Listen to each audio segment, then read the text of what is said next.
இஸ்லாத்துல 5 தூண்கள் இருக்கு. இன்னைக்கு நீங்க இந்த வீடியோவை பாத்தீங்கன்னா தொழுகை மேல உங்களுக்கு சிறப்பு காதலே வந்துடும்.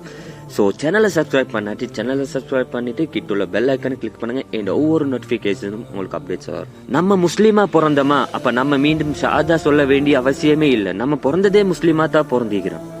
நம்ம ஏழையா இருக்கிறோமா அப்படின்ற ஜகாத்து நம்ம மீது கட்டாயம் கடமை கிடையாது. பணம் வசதி இல்லையா அப்படின்ற நம்ம ஹஜ்ஜு செஞ்சே ஆகணும்னு அவசியம் இல்ல.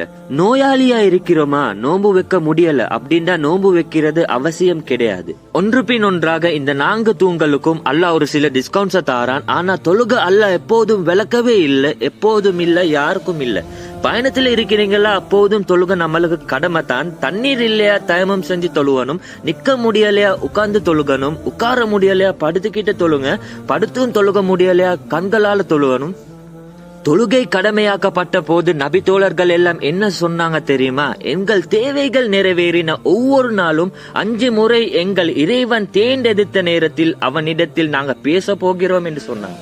நாம இன்னைக்கு சாப்பிடுவோமா, இன்னைக்கு நைட்டுக்கு சாப்பிடுவோமா, இல்லாட்டி நாளைக்கு சாப்பிடுவோமா? அது ரிப்பீட்டட் ப்ரோசஸா, இல்லாட்டி சாப்பாடுன்றது நம்மளுக்கு ஒரு நீடா?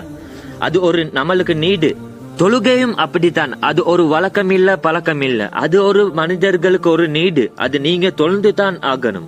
தொழுக ஒரு வழிபாடு மட்டும் இல்ல, அல்லாஹ்வோட ஏற்படுத்தி கொள்ற ஒரு நேரடி தொடர்பு.